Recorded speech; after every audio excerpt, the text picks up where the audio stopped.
নমস্কার বন্ধুরা, আমি গণিতা টিচিং উইথ গণিতা 0.4 চ্যানেলে তোমাদের সবাইকে স্বাগত জানাই। বড়দের প্রণাম এবং ছোটদের অনেকটা ভালোবাসা জানিয়ে আজ আমি আমার ভিডিও শুরু করছি। বাড়িতে যখন অনেক সবজি একসঙ্গে কেনা হয়, সবজি সবগুলো তরকারি করে খেতে না পেরে কিছু কিছু সবজি দেখবে শুকিয়ে যাবে। ঠিক সেরকমই আমাদের বাড়িতে আজ দেখছি রান্নাঘরটা বলে ঝুড়ির নিচে ঠিক এতগুলো পটল শুকিয়ে পড়ে আছে। কিছুক্ষণ পর ইউটিউব স্ক্রল করতে করতে দেখলাম পটল ভাপা রেসিপি। তো আমি ভাবলাম যে পটলগুলো তো আমাকে ফেলেই দিতে হবে, তো রেসিপিটা ট্রাই করে দেখা যাক। তো তোমাদের জন্য ট্রাই করে দেখছি, তোমরাও আমার ভিডিওটা দেখে ট্রাই করে অবশ্যই জানিও কেমন লাগলো।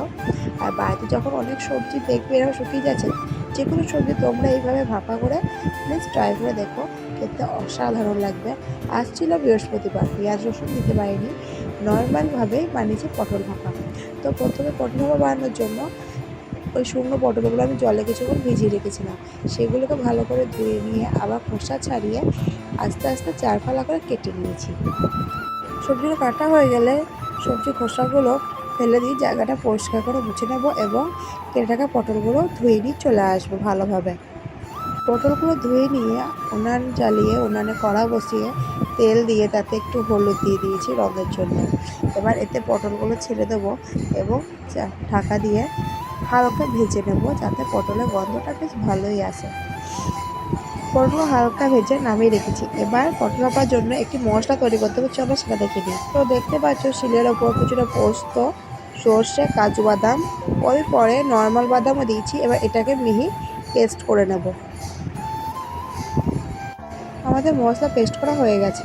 মশলাতে একটু জল দিয়ে ভালো করে নাড়িয়ে কিছু মশলা দিয়ে দেবো গুঁড়ো, যেমন হলুদ গুঁড়া, স্বাদের জন্য লবণ এবং চিনি, আর ঝাঁঝের জন্য অল্প একটু লঙ্কার গুঁড়া তেলও দিয়ে দেবো কালারের জন্য। এবার এই সমস্ত উপকরণগুলো জল দিয়ে ভালো করে ফাটিয়ে নিয়ে একটু টিফিন কৌটোর মধ্যে ঢেলে দেবো এবং এখানে যে পটলগুলো ভেজে রেখেছিলাম সেই ভাজা পটলগুলো দিয়ে দেবো, তার ওপর থেকে একটু কাঁচা সর্ষের তেলও ছড়িয়ে দেবো এবং স্মেলের জন্য কিছু কাঁচা লঙ্কাও দেবো। যে যেমন ঝাল খাও সেই অনুযায়ী লঙ্কাটা দেবে।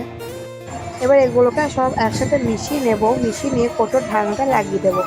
লাগিয়ে দেওয়ার পর আমি যে কড়াতে আগে পটলগুলো ভেজেছিলাম সে কড়াতে কিছুটা জল দিয়ে, পরিমাণ মতো জল দিয়ে আমি গরম হতে দিয়েছিলাম, সেখানে এবার এটা চাপিয়ে দিয়ে 30 থেকে 40 মিনিটের জন্য দমে দেবো। তো বন্ধুরা ভিডিওটা দেখতে থাকো। এটা দমে দেওয়ার পর যখন 30 থেকে 40 মিনিট ওটা ঠান্ডা হয়ে যাবে, আমি তোমাদের এর ফাইনাল লুকটা দেখাচ্ছি। তো বন্ধুরা এই যে ফাইনাল লুক, এবার দেখে বলতে পারবে এটা যে শুকনো পটল দিয়ে বানানো বলো, এটা দুর্দান্ত হয়েছিল। ভিডিওটা কেমন লাগলো জানিও, নেক্সট কী রেসিপি দেখতে চাও সেটাও জানাবে, আর কে কত ভিডিও যাচ্ছ সেটা যেন বলা যায়। টাটা।